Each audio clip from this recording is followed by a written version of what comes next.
think they know better, and they are to represent us, not to control us.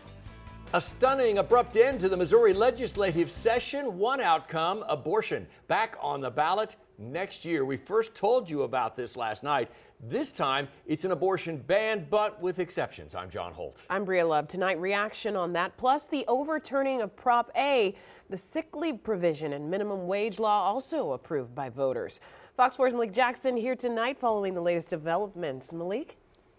Good evening, John and Bria. It was just last November when voters by more than 15% approved a guaranteed paid sick leave and the minimum wage increase you mentioned. But now, after the Senate passed House Bill 567, that vote is in jeopardy, despite what voters said. The governor, with a stroke of his pen, could wipe it all away, and he has signaled he will do just that.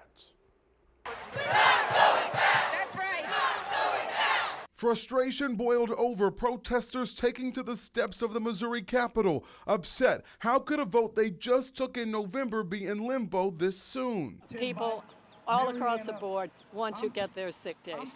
We all remember the puppy mills. Since the puppy mills, they have been going back on what their own people want to do. House Bill 567 would strip away paid sick leave, which took effect at the beginning of this month. It will also undo future automatic increases in the state's minimum wage. Under Prop A, it guaranteed workers earned time off and a gradual pay raise. The law boosted Missouri's minimum wage to $13.75 this year, with a built-in increase to $15 starting next year. But if the governor signs the bill, that promise could disappear with the stroke of his pen.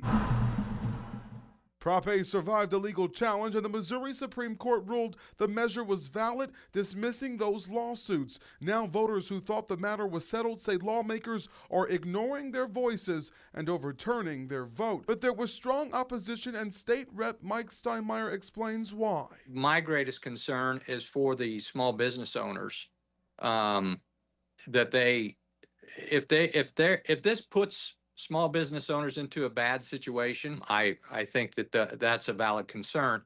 And, you know, the small business owners, I know, they do the right thing. A big part of the last-minute work by the Missouri legislature as the session winded down, lawmakers took aim at abortion rights.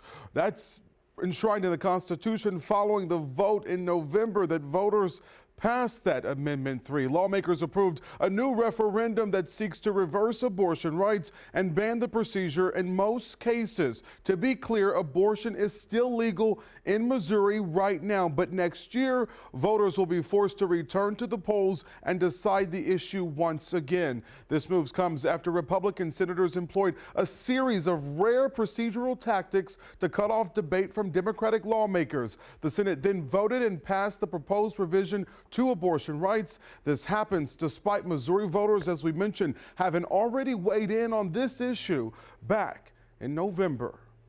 What came out of the legislature is purposefully deceiving. It doesn't talk about abortion. It talks about creating exceptions, but what it actually does is take back the ability of Missourians to make decisions for themselves. My struggle with it was just the ballot language. So, you know, if the people of Missouri feel like they understood it properly and have a good grasp of it, they'll vote accordingly.